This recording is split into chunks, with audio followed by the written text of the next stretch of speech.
آقا علیہ السلام تسلیم کی شان بیان کی جا رہی تھی۔ بیان کرنے والے اپنے اپنے جذبات اور اپنے اپنے علموں کے ساتھ آقا مولانا مجتبیٰ علیہ السلام کی شان بیان کر رہے تھے۔ عزیزان ملت اسلامیہ، اسی لیے کہ کسی نے کیا ایک خوب کہا ہے کہ کتابوں سے دلائل دوں کہ تصور میں انہیں نہ ہو۔ آقا کی شان بیان کرنا ہو تو کیا کتاب کے حوالے سے بتاؤں یا تصورات میں بتاؤں؟ کہ کتابوں سے دلائل دوں کہ تصور میں انہیں نہ ہو۔ کوئی مجھ سے پوچھ بیٹھا ہے کہ میرے مصطفیٰ کیسا ہے، کوئی مجھ سے پوچھ بیٹھا ہے کہ میرے مصطفیٰ کیسا ہے۔ سنو مصطفیٰ کیسا ہے، رخ مصطفیٰ وہ کتاب ہے کہ محبتوں کا نصاب ہے، رخ مصطفیٰ وہ کتاب ہے کہ محبتوں کا نصاب ہے۔ میرے دل کی ہے آرزو کہ دن رات اسے دیکھا کروں، سبحان اللہ، میرے دل کی ہے آرزو کہ دن رات اسے دیکھا کروں۔ اور ہاں، کتابوں سے دلائل دوں کہ تصور میں انہیں نہ ہوں۔ کوئی مجھ سے پوچھ بیٹھا ہے کہ میرے مصطفیٰ کیسا ہے، رخ مصطفیٰ وہ کتاب ہے کہ محبتوں کا نصاب ہے۔ میرے دل کی ہے آرزو کہ دن رات اسے دیکھا کروں۔ صفائے دل میں نقش ہے شکل و صورت یار، یعنی دل کے آئینے میں آقا علیہ السلام تسلیم کی مزارات سے لے کر میرے آقا علیہ السلام کی داستان زندگی بسر ہوئی ہے۔ جب کوئی عاشق محبتوں کے ساتھ در نعمی پر حاضر ہوتے ہیں، یقین جانے عزیزان ملت اسلامیہ اپنے آپ کو بھول بیٹھتے ہیں۔ الحمدللہ کچھ ماہ پہلے جب مدینہ المنورہ کی حاضری نصیب ہوئی تھی اللہ کے فضل و کرم سے، اور پہلی دفعہ جب گنبد خضرا کو اپنے ماتھے کے ہاتھ سے دیکھا تو یقین جانے تمام علم و صداقت و بلاغت ایک جگہ اور عشق مصطفیٰ کی چاہت ایک جگہ، زبان بے قابو ہو کر آقا کونین مجتبیٰ کے زبان بارگاہ پر یہ اشعار نکل رہا تھا کہ صفائے دل میں نقش ہے شکل و صورت یار کی، عشق کی ساری داستان بد ہے اس کتاب، سبحان اللہ، عشق کی ساری داستان بد ہے اس کتاب میں۔ اور ایک لکھنے والوں نے کیا ایک خوب لکھا ہے کہ یہ زندگی کسی کی نہیں ہے کسی کے لیے، یہ جو زندگی ہے یہ زندگی کسی کی نہیں ہے کسی کے لیے، ارے زندگی ہے نبی کی نبی کے لیے، سبحان اللہ۔ اب ناسمجھ مر رہا ہے زندگی کے لیے، ناسمجھ مر رہا ہے زندگی کے لیے، ارے جینا مرنا سب ہے نبی کے لیے، سبحان اللہ، جینا مرنا سب ہے نبی کے لیے۔ پھر علماء اقبال چیخ کرتے ہیں کہ کی محمد سے وفا تو نے تو ہم تیرے ہیں، کی محمد سے وفا تو نے تو ہم تیرے ہیں، یہ جہاں چیز ہے کیا لوح قلم تیرے ہیں، سبحان اللہ۔ پھر بریلی سے امام احمد رضا تحریر فرماتے ہیں کہ محمد کی محبت اس دین حق کی شرط اول ہے، محمد کی محبت اس دین حق کی شرط اول ہے، اسی میں ہو اگر قابل تو سب کچھ نامکمل ہے، اسی میں ہے اگر قابل تو سب کچھ نامکمل ہے۔ یہ اسلام سینہ بسینہ نہ ہوتا تو خدا کا ایسا قرینہ نہ ہوتا، یہ اسلام سینہ بسینہ نہ ہوتا تو خدا کا ایسا قرینہ نہ ہوتا۔ یہ زمین آسماں چاند سورج ستارے اگر محمد نہ ہوتے تو کچھ بھی نہ ہوتا، اگر محمد نہ ہوتے تو کچھ بھی نہ ہوتا۔ میرے عزیز و اشعاروں کو دنیا پہ جانا میں مناسب نہیں سمجھتا ہوں کہ وقت بہت زیادہ ہو چکا ہے۔ چند باتیں آپ کے سامنے رکھوں گا پھر اپنے بیان کو ختم کروں گا۔ آج تاجرات ہے اور دوسری تاجرات ہے، ایسی راتوں کے بارے میں جس کے بارے میں اللہ کے نبی صلی اللہ علیہ وسلم نے ہم کو تلاش کرنے کا حکم دیا۔ اس سے قبل آپ نے جو قرآن مجید کو سنا ہے یہ کوئی معمولی کتاب نہیں ہے، یہ کوئی معمولی الفاظ نہیں ہے۔ قرآن کو آپ سمجھے، اللہ قرآن مجید میں ارشاد فرماتا ہے کہ لو انزلنا هذا القرآن على جبل لرأيته خاشعا متصدعا من خشية الله۔ اللہ قرآن میں ارشاد فرماتا ہے کہ اگر میں اس قرآن کو کسی پہاڑ پر نازل کرتا تو پہاڑ ریزہ ریزہ ہو جاتا اللہ کی خشیت سے۔ لیکن نبی کونین مجتبیٰ صلی اللہ تعالیٰ علیہ وآلہ وسلم کا کرم ہے غلاموں پر کہ آج امت مسلمہ کے گھر گھر میں حافظ قرآن آپ کو نظر آتے ہیں۔ یقیناً یہ اللہ کا فضل ہے۔ عزیزان ملت اسلام میں کوئی کتاب ایسی نہیں ہے جن کو مکمل یاد کیا جائے، یعنی نورانی قاعدہ بھی جو آپ پڑھتے ہیں صرف ان کو جو پڑھا جاتا ہے یاد نہیں کیا جاتا ہے۔ آپ تفصیل پڑھی جاتی ہے لیکن ان کو مکمل یاد نہیں کیا جاتا ہے۔ دنیا کی کوئی ایسی کتاب نہیں ہے جن کو مکمل طریقے سے یاد کیا جائے۔ یہ اللہ کی کلام کی فضیلت ہے، یہ اللہ کے قرآن کی برکت ہے کہ جن کو الحمدللہ کے علیف سے من الجنۃ والناس کے سین تک یاد کیا جاتا ہے۔ اور حافظ قرآن کو اللہ تبارک و تعالیٰ وہ مرتبہ عطا فرماتا ہے کہ پھر وہ صرف یاد کر کے اپنے سینوں پہ محدود نہیں رکھتے ہیں بلکہ 20 رکعت نماز تراویح میں عزیزان ملت اسلامیہ رکوع اور سجود اور سجدوں کو خیال کرتے ہوئے پورے قرآن مجید آپ کو سنانے کی کوشش کرتے ہیں۔ عزیزان ملت اسلامیہ یہ تراویح جو آپ پڑھتے ہیں دن بھر روزہ رکھتے ہیں اور رات میں 20 رکعت نماز تراویح پڑھتے ہیں، جتنے لوگ پڑھے ہیں ان کو میں اپنے دل سے مبارکباد دیتا ہوں۔ اور سنو، جیسا کہ حافظ صاحب ہمارے امام صاحب پہلے بتا رہے تھے کہ تراویح ختم نہیں ہوئی ہے، تراویح میں قرآن مجید مکمل ہوا ہے۔ تراویح میں شروع ہوتی ہے چاند دیکھ کر اور ختم بھی کیا جاتا ہے چاند دیکھ کر۔ ایک چاند سے تراویح شروع ہوتی ہے اور دوسرے چاند سے تراویح مکمل کیا جاتا ہے۔ نماز تراویح ختم نہیں ہوئی۔ تراویح پڑھنے کا فضیلت سنو، تراویح کو قرآن مجید میں سننے کی الگ فضیلت ہے اور تراویح کی رکعتوں کو جو ہے پڑھنا یہ الگ فضیلت ہے۔ احادیث مبارکہ ہے کہ نماز تراویح کا جو ہم سجدہ کرتے ہیں، کتنے سجدے ہیں؟ نماز تراویح کے 20 رکعت، 20 رکعت میں کتنے سجدے ہیں؟ 40 سجدے۔ اب سنیں حدیث مبارکہ کہ تراویح کے ایک سجدے کے بدلے میں اللہ تبارک و تعالیٰ 1500 نیکیاں عطا فرماتا ہے۔ اور یہ جامع مسجد کے امام آپ کو خوش کرنے کے لیے نہیں بلکہ مصطفیٰ کی حدیث آپ کو بیان کر رہا ہے کہ نماز تراویح کے ایک سجدے کے بدلے میں اللہ جل وعلا بننے والوں کو 1500 نیکیاں عطا فرماتا ہے۔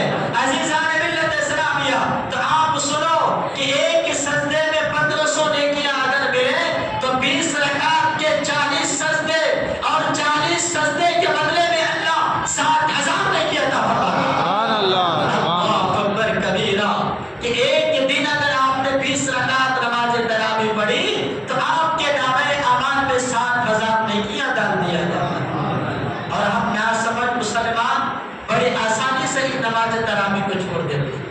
ایک دن میں 60,000 ہم نقصان کرتے ہیں۔ اللہ اکبر کبیرہ۔ اور روزہ رکھنے والوں، اللہ تبارک و تعالیٰ کا اعلان سنو کہ جنت کے 8 دروازے ہیں اور کسی دروازے سے آواز دیا جائے گا کہ اے صدقہ دینے والوں تم اس دروازے سے چلے جاؤ۔ الصوم، اے روزہ رکھنے نماز قائم کرنے والوں تم اس دروازے سے چلے جاؤ۔ لیکن انہی دروازوں میں ایک جنت کا دروازہ ہے جس کو باب الریان کہتے ہیں کہ اس دروازے کو اچھی طریقے سے سجایا جائے گا، اچھی طریقے سے اس کو چمکایا جائے گا اور پھر اس جنت کے داروں کا کہیں گے کہ یہ جنت کا جو دروازہ ہے اس سے وہی داخل ہوگا جو دنیا میں روزہ رکھا کرتا ہے۔ عزیزان ملت اسلامیہ، جس کو باب الریان کہتے ہیں، اور اس جنت کے دروازے سے روزہ رکھنے والے جائیں گے۔ عزیزان ملت اسلامیہ، وہ قرآن کریم کہ جن کو اگر اللہ تبارک و تعالیٰ پہاڑوں پر نازل کرتا تو پہاڑ اللہ کی خاصیت سے ریزہ ریزہ ہو جاتا ہے۔ وہ آج امت مسلمہ کے علماء حفاظ کے سینے کے اندر موجود ہیں۔ اسی لیے تو علماء اعتبار فرماتے ہیں نا کہ جب کسی پہاڑ کے اوپر ہم اور آپ چڑھتے ہیں تو پہاڑوں کی بلندیوں کو دیکھتے ہیں، اور جب حافظ قرآن کسی پہاڑ پہ چڑھتا ہے تو پہاڑ اس حافظ قرآن پر رش کرتا ہے۔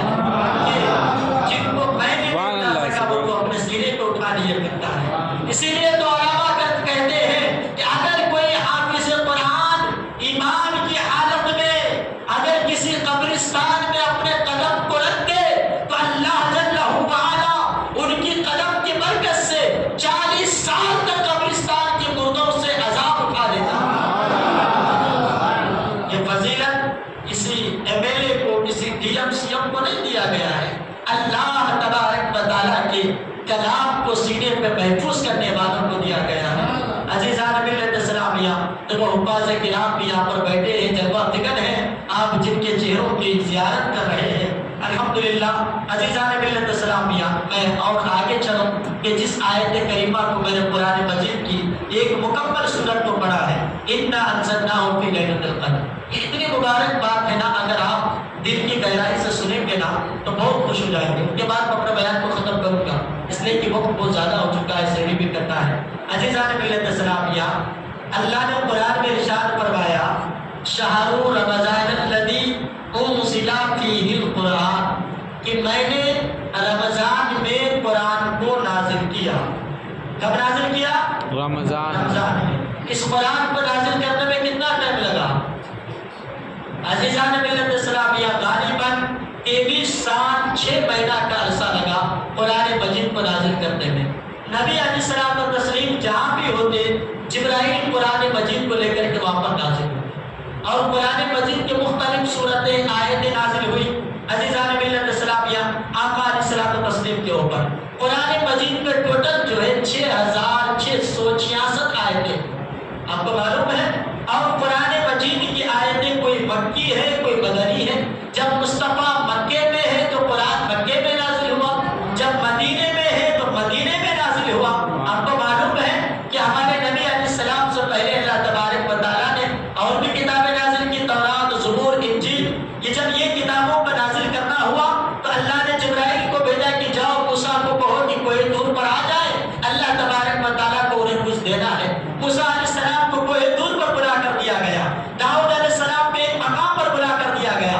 لیکن جب اپنے محبوب کے اوپر اللہ تبارک و تعالیٰ نے قرآن مجید کو نازل کرنا چاہا تو اللہ نے یہ نہیں کہا کہ اے جبرائیل جاؤ اور میرے محبوب سے کہو کہ مدینے کے بازار میں آ جاؤ، میرے محبوب سے کہو کہ مکے کے سرزمین پر آ جاؤ. نہیں، بلکہ اللہ جبرائیل سے کہتا ہے کہ سنو اے جبرائیل، یہ قرآن ہے، لے کر کے جاؤ.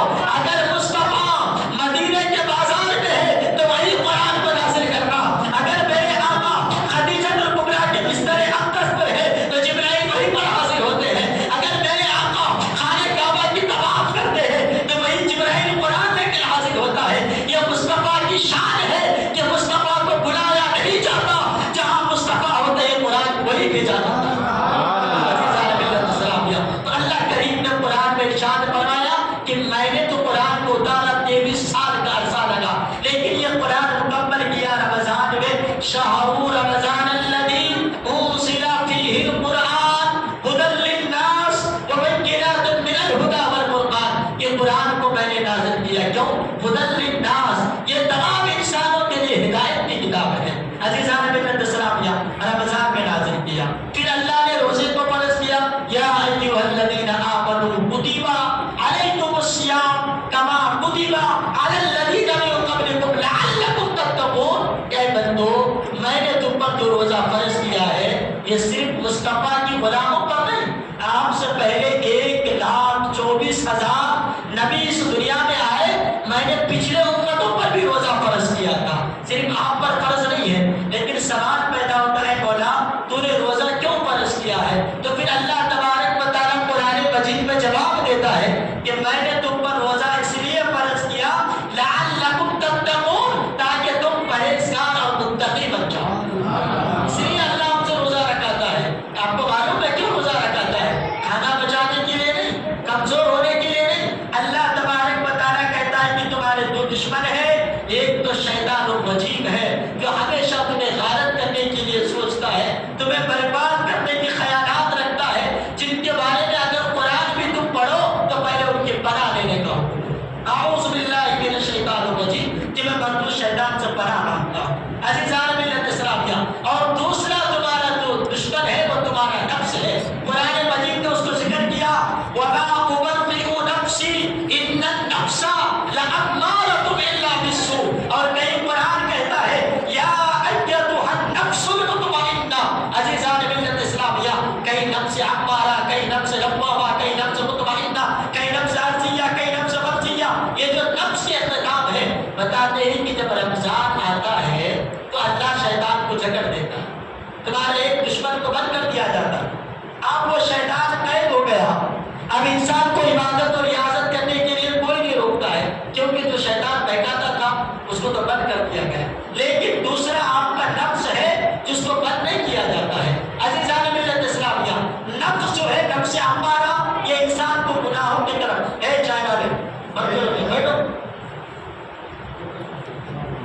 یہ جو نفس امارہ ہے عزیزان ملت اسلام میں شیطان سے بھی خطرناک، شیطان سے بھی خطرناک انسان کو حالت کر دیتا ہے۔ کیوں کہ جب اللہ تبارک و تعالیٰ نے حضرت آدم علیہ السلام کو بنایا اور پھر اللہ نے ارشاد فرمایا وَإِذْ قَالَ رَبُّكَ لِلْمَلَائِكَةِ اسْجُدُوا لِآدَمَ، اللہ تبارک و تعالیٰ ارشاد فرماتا ہے وَإِذْ قَالَ رَبُّكَ لِلْمَلَائِكَةِ إِنِّي جَاعِلٌ فِي الْأَرْضِ خَلِيفَةً، کہ میں نے اپنے خلیفہ بنایا آدم کو، اور تمام فرشتوں کو حکم دیا کہ سب آدم علیہ السلام کو سجدہ کرو۔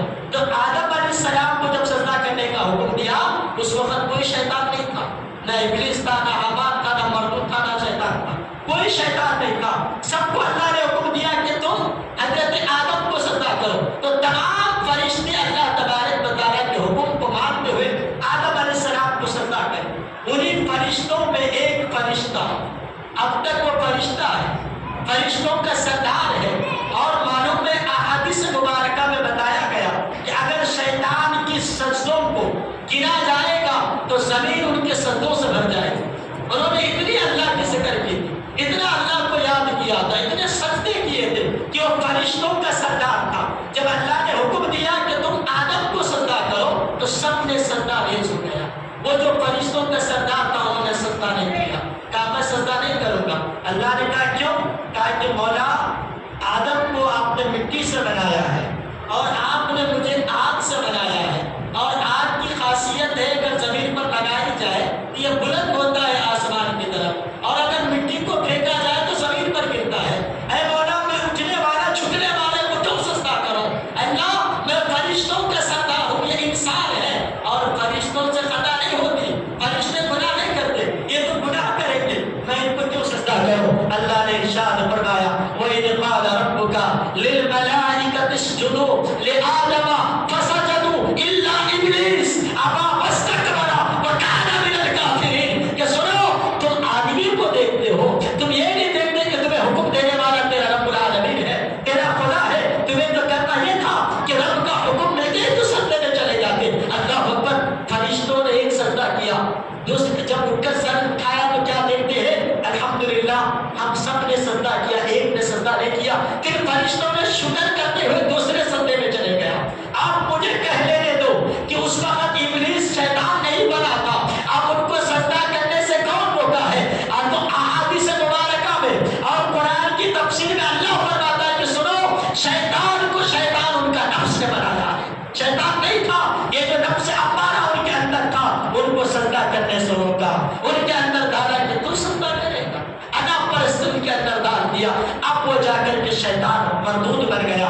تو رمضان میں تو وہ شیطان کو اللہ ذکر دیتا ہے، لیکن یہ نفس جو شیطان کو شیطان بنایا ہے عزیزان ملت اسلامیہ یہ کھلا ہوا رہتا ہے۔ تو اللہ کریم نے ان کو کنٹرول کرنے کے لیے، ان کو کمزور کرنے کے لیے اپنے بندوں کو روزہ رکھنے کا حکم کہ تم روزہ رکھو تاکہ تمہارا روزہ رکھنے سے نفس کمزور ہوگا، اور ان کو وعد کرو یعنی حالت روزہ رکھو اور پھر 20 رکعت نماز تراویح پڑھو تاکہ تم ایک ایک سجدہ کرو اور اللہ تمہیں 1500 نیکیاں عطا فرمائے۔ اور یہ اتنا شیطان پر وار گرے گا، اتنا وار گرے گا کہ تمہارا نفس امارہ کمزور ہو کر کے نفس لوامہ بن جائے گا۔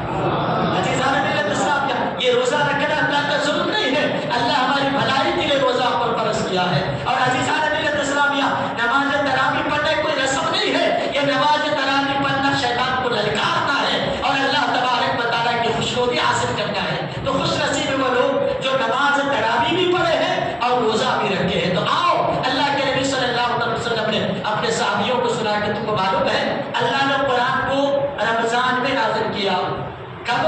رمضان میں۔ لیکن رمضان میں کب نازل کیا؟ تو آپ قرآن کہتا ہے اِنَّا أَنزَلْنَاهُ فِي لَيْلَةِ الْقَدْرِ کہ بے شک میں نے قرآن کو نازل کیا لیلۃ القدر میں۔ کب؟ شب قدر میں۔ پہلے بتایا شہر رمضان الذی انزل فیہ القرآن کہ میں نے قرآن کو رمضان میں نازل کیا، اور پھر اللہ بتا رہا ہے کہ رمضان میں لیلۃ القدر میں نازل کیا۔ اے میرے مولا، لیلۃ القدر کیا ہے؟ اِنَّا أَنزَلْنَاهُ فِي لَيْلَةِ الْقَدْرِ وَمَا أَدْرَاكَ مَا لَيْلَةُ الْقَدْرِ لیلۃ القدر خیر من ألف شہر۔ تم جانتے ہو لیلۃ القدر کیا ہے؟ اے اللہ میں نہیں جانتا۔ اللہ فرماتا تم جانتے ہو لیلۃ القدر کیا ہے؟ کہا نہیں، لیلۃ القدر یہ ہے کہ جو 1000 مہینوں سے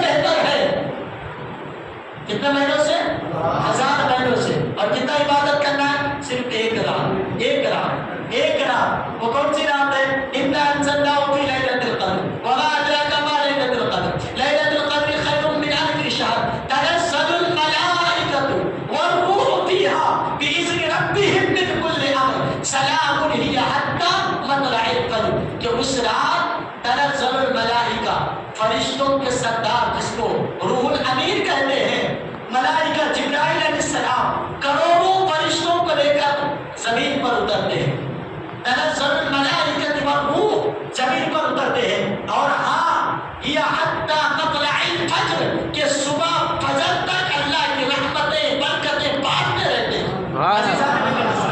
اور جو کوئی بھی وہ ایک رات عبادت کرے شب قدر کی تو بدلے میں اللہ ان کو 1000 مہینہ عبادت کرنے کا ثواب عطا کرتا ہے۔ اللہ اکبر کبیرہ، کیا کریم رب ہے، کیسے کیسے اللہ کریم بندے کو معاف کرنے کا بہانہ دیتا ہے۔ کبھی گناہوں کو معاف کرنے کے لیے اللہ شب معراج دیتا ہے، کبھی گناہوں کو معاف کرنے کے لیے مولا شب برات دیتا ہے، کبھی گناہوں کو معاف کرنے کے لیے اللہ رمضان دیتا ہے۔ ارے رمضان کیا کب ہے کہ رمضان میں اگر کوئی نفل نماز پڑھے تو فرض کا ثواب، ایک فرض پڑھے تو 70 فرض کا ثواب۔ پھر اللہ کی شان پر قربان جاؤ، اللہ کی وحدانیت پر قربان جاؤ، وہ اللہ جو 70 ماؤں سے زیادہ محبت کرتا ہے۔ پھر اتنا ہی نہیں، پھر اللہ یہ کہتا ہے کہ میرے بندے ایک نماز پڑھے گا تو 70 کا بدلہ دوں گا۔ لو، اس سے زیادہ یہ ہے کہ اگر تو اسی رمضان میں ایک رات عبادت کرے تو میں 1000 مہینے عبادت کرنے کا ثواب۔ آپ اس رات کو تلاش کرنا ہے میرے عزیزوں۔ صحابیہ نے کہا کہ اے میرے حبیب وہ رات کون سا ہے؟ تو میرے مصطفیٰ نے مسکرا کر فرمایا کہ تم تلاش کرو۔ کیا کرو؟ تلاش کرو، جو 1000 مہینوں سے بہتر ہے ان رات کو تلاش کرو۔ اللہ اکبر کبیرہ، پھر تلاش کرنے والوں نے تلاش کیا، صحابہ کرام نے، اہل بیت خان نے، تابعین نے، تبع تابعین نے، ائمہ مجتہدین نے، مفسرین نے، محدثین نے، علماء ربانیین نے ان رات کو تلاش کرنا شروع کیا۔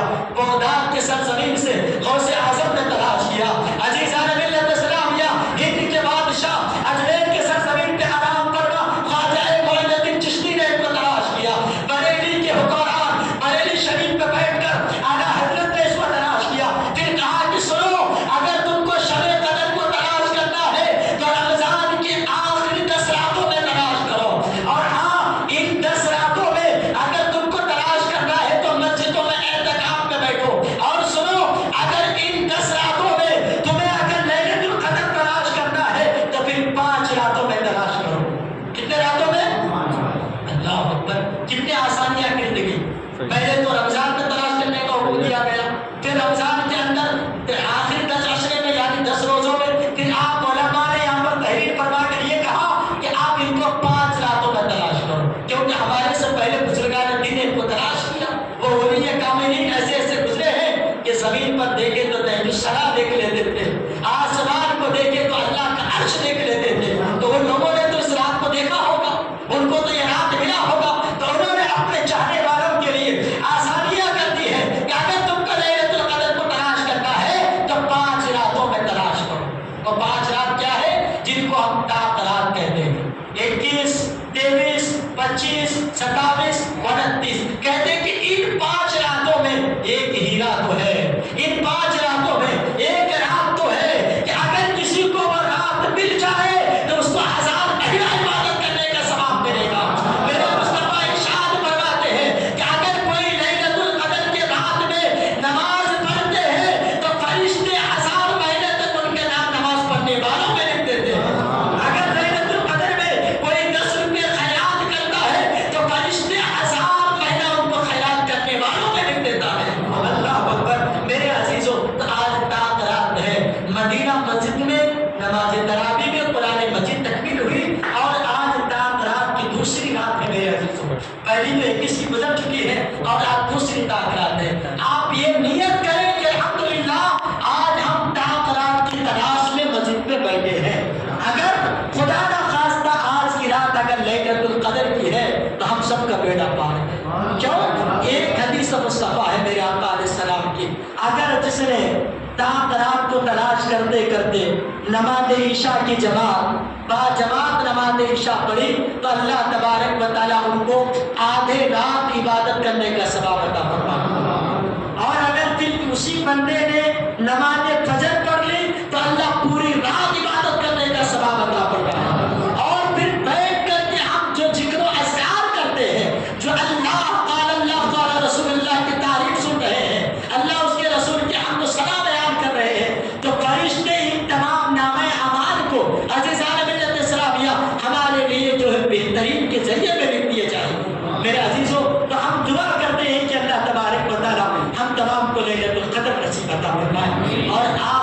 رہے ہیں، آپ جو جگ رہے ہیں، اپنے راتوں کی نیند قربان کر رہے ہیں، یقین جانو آئیے آپ کی خوش نصیبی ہے۔ میرے بھائیوں، دنیا کا بھی دستور ہے کہ بغیر بلائے کوئی کسی کا گھر جایا نہیں کرتے، بغیر بلائے کوئی کسی کا گھر جایا نہیں کرتے۔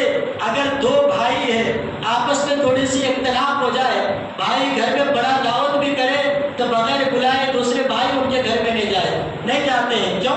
کہ بلانے کا انتظار کرتے ہیں۔ یہ تو اس کا گھر ہے کہ جن کے اجازت کے بغیر جبرائیل بھی آپ اپنے آتے ہیں، ارے ان کے دروازے میں فرشتے کھڑے رہتے ہیں۔ اور آپ کو معلوم ہے جب مسجدوں کو کہا گیا احب البلاد الی اللہ مساجدها، کہ یہ جو مسجدیں ہیں دنیا کے آبادی میں سب سے بہترین جگہ مسجدیں ہیں، وابغض البلاد الی اللہ اسواقها، اور دنیا کے آبادی میں سب سے بدترین جگہ جو ہے بازار ہے۔ عزیزان ملت اسلامیہ، اس لیے جب تم کسی بازار میں جاتے ہو تو پہلے سیدھا قدم رکھنے کا حکم نہیں ہے، دعا کرنے کا حکم نہیں ہے، لیکن جب اللہ کے گھر میں آؤ تو اللہ کا قانون ہے کہ جب مسجد میں آؤ تو پہلے سیدھا قدم رکھو، مسجد میں آؤ تو پہلے دعا کرو، اس لیے کہ جب تم مسجد میں آتے ہو تو فرشتے تمہارا نام لکھ لیتا ہے۔ عزیزان ملت اسلامیہ، تو کسی کے گھر میں بغیر بلائے کوئی دعوت میں نہیں جاتا ہے، تو اللہ کے بغیر بلائے اللہ کے گھر میں کوئی کیسے آ سکتا ہے؟ اگر یہاں پر آپ آئے ہیں تو یقیناً میرا ضمیر کہتا ہے کہ اللہ نے آپ کو پسند کیا ہے، اسی لیے اتنے لوگوں میں سب سو رہے ہیں، آپ اللہ کے گھر میں جگ رہے ہیں۔ عزیزان ملت اسلامیہ، یہاں پر آپ کا بیٹھنا بھی عبادت ہے، آپ کا سننا بھی عبادت ہے۔ تو آج کی جو رات ہے یہ تاک رات ہے، آپ اس رات میں لیلۃ القدر کو تلاش کریں۔ 12 بج رہے ہیں، بس 3-4 منٹ میں اپنا بیان کو ختم کروں گا۔ عزیزان ملت اسلامیہ، اور آپ نے جو تراویح پڑھی ہے دعا کریں کہ اللہ تبارک و تعالیٰ اس تراویح کو قبول عطا فرمائے، کیونکہ قیامت کے دن 2 چیزیں شفاعت کریں گی، ایک روزہ اور دوسرا قرآن۔ روزہ رکھنے والے جو روزہ رکھے ہیں تو روزہ اپنے رکھنے والوں کی شفاعت کریں گے میدان حشر میں، اور قرآن مجید کے تراویح پڑھنے والے پڑھانے والے جو قرآن سے محبت کرتے ہیں، قرآن جو ہے اپنے پڑھنے والے کی شفاعت کریں گے، اور یہ 2 چیزوں کی شفاعت اللہ کریم کبھی رد نہیں فرمائے گا۔ قیامت کے دن جب لوگ پانی کو ترسیں گے تو روزہ ان کو آقا علیہ السلام کے بارگاہ میں لے جا کر جام کوثر پلائیں گے، کہیں گے مولا اے مولا، روئے زمین پر جب 1 مہینہ ماہ رمضان آتا تھا یہ تیری رضا کے لیے بھوکا رہتا تھا، پیاسا رہتا تھا، اے اللہ ان کے پاس ہر چیز حاضر رہتی تھی پھر بھی وہ نہیں پیتا تھا، پیاسا رہتا تھا، اے اللہ انہوں نے روزہ رکھا تھا، آج اس کے بدلے میں جب یہ بندہ بھوکا ہے تو میں ان کو کھلانا چاہتا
اور امام کہیں گے مولا میں تو جنت میں جا رہا ہوں، جو میرے پیچھے نماز پڑھ رہا تھا اس کا کیا ہوگا؟